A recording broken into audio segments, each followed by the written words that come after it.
O nosso convidado de hoje é o médico, ex-governador do estado de São Paulo, Dr. Geraldo Alckmin.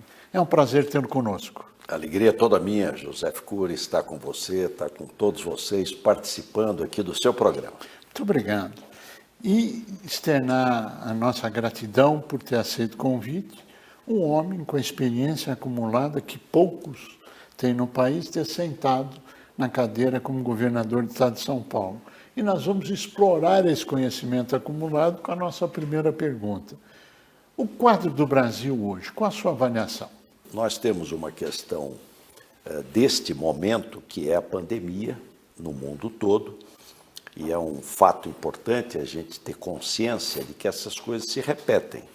Em 2002, nós tivemos a SARS, coronavírus, mas ela foi mais limitada à Ásia. 2008, H1N1, outro vírus. 2012, a MERS, coronavírus, mas mais limitada ao Oriente Médio. 2015, Ebola, mas mais limitada à África. E 2019, o vírus SARS-CoV-2, a doença Covid-19, que pegou 5 continentes. Então, nós temos o problema da pandemia, mas temos também o problema de competitividade, que vem já de algumas décadas que o Brasil precisa enfrentar. Sem dúvida.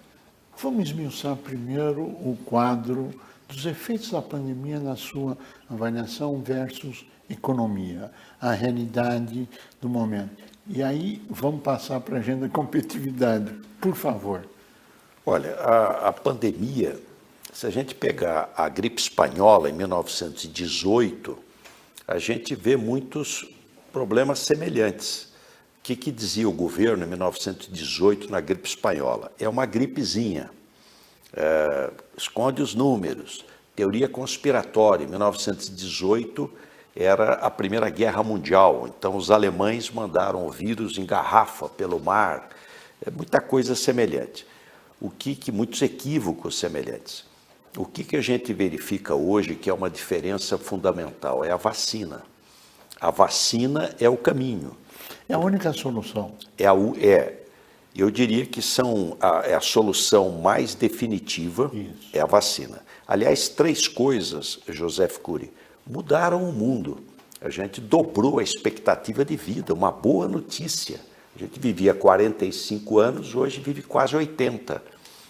O que fez? Água de qualidade, olha isso aqui, água tratada, água de qualidade, antibiótico, que as pessoas morriam de moléstia infecciosa, tuberculose, tétano, e vacina. Isso mudou o mundo. Então, a vacina é fundamental e o Brasil precisa ter tecnologia para poder produzir as suas próprias vacinas. Vejo como uma importante e boa instituição. Instituto Butantan, este ano completa 120 anos. Fantástico. 1901, seu primeiro diretor, o Vital Brasil. E a Fundação Oswaldo Cruz, a Fiocruz, no Rio de Janeiro. Então, eu diria que a vacina é o caminho, o atendimento aos pacientes, UTI, respiradores, rede de atendimento hospitalar é fundamental e o auxílio emergencial, socorrer quem está passando privação e socorrer as empresas, para não morrerem, porque é elas que seguram o emprego. Esse é o caminho que vejo. Se nós evoluirmos nesse cenário e concordamos em gênero, número e grau com a necessidade de sobrevivência das empresas, a agenda de competitividade, na sua avaliação?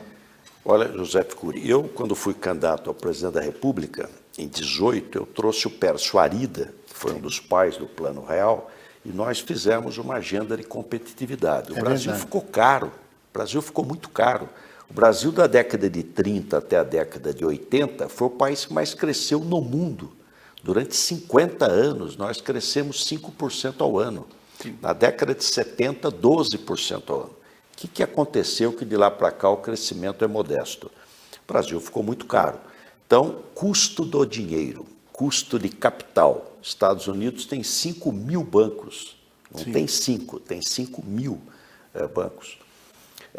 Infraestrutura e logística, um país continental como é o Brasil, diminuir burocracia, cartórios, burocracias que acabam tendo um custo elevado, simplificação e, num segundo momento, redução da carga tributária.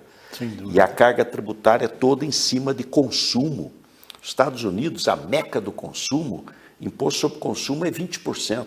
No Brasil é 50%. É verdade. Tudo em cima de consumo. É verdade. Então ele é regressivo, inclusive.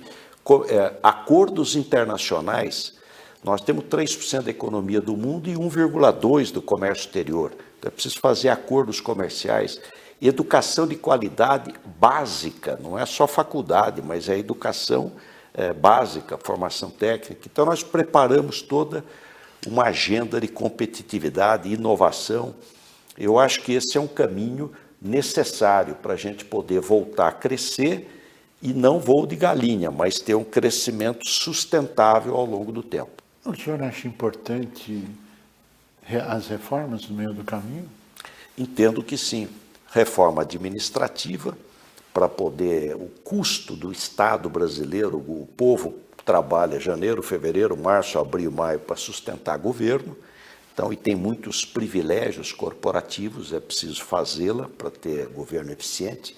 O Estado é importante, ele é indutor do desenvolvimento, não é vender tudo, não. Veja a importância do Instituto Butantan, de instituições públicas boas, né, que o Brasil precisa ter. Reforma tributária, simplificar o nosso modelo tributário, o custo de pagar dinheiro é muito alto, e reforma política, porque você precisa ter um ambiente político estimulador de investimento. Né? Investimento é resultado da confiança. Claro. Então é importante ter um ambiente político também que estimule o investimento. O ambiente político, que reforma que o senhor acha importante? Como um todo, um conceito geral, não minúcias assim. Então, eu faria duas, José Cury. Uma, voto distrital, ou distrital misto. Porque esse voto proporcional só tem aqui. No mundo inteiro, ou é distrital, ou é lista partidária, nos países parlamentaristas. Agora, hoje o voto proporcional, você imagine São Paulo, 645 municípios. Um candidato a deputado, ele pode ser votado nos 645 municípios. Sim. Então, estimula o corporativismo. Sim. Você tem que estar numa corporação que percorra todo o Estado. Então, você não vai ter o representante do cidadão, você vai ter o representante de corporação. Estimula muito o voto corporativo. Eu fui eleito 3 vezes deputado pela minha região. Eu era eleito pelo trabalhador, profissional liberal, empresário, pequeno, grande, católico, evangélico, espírita, agnóstico. Você é um corte da sociedade. O voto distrital, a campanha é barata, que você faz ali num conjunto menor de cidades. Sim, claro. E o vizinho fiscaliza.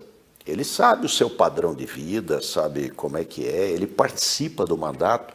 Então, eu sou um fã do voto distrital ou distrital misto. E cláusula de barreira. Nós não temos 35 ideologias. Não existe 35 ideologias. Tem 35 cartórios. Sim. Esses partidos políticos, cada um é dono de um. Então, enfraqueceu os partidos políticos. Enfraqueceu muito. Eu diria que 2 coisas acho importante. Cláusula de barreira, ter menos partidos, mais programáticos, acabar com esse fundo partidário. E, de outro lado, voto distrital misto. Dentro do quadro geral do país hoje, o homem, com a experiência, Geraldo Alckmin, vê a possibilidade de uma crise institucional no Brasil? Olha, talvez eu esteja sendo otimista, mas acho que não tem crise. Você tem a disputa política, que é normal, e acho que deve ser feita com mais civilidade, porque não pode ser um vale-tudo a política. Política precisa ser feita com princípios éticos, né? Sem dúvida. Discutindo teses, propostas, programas, fazer convencimento. Então, embora haja muita turbulência, mas eu acho que nós estamos cada vez mais consolidando as instituições.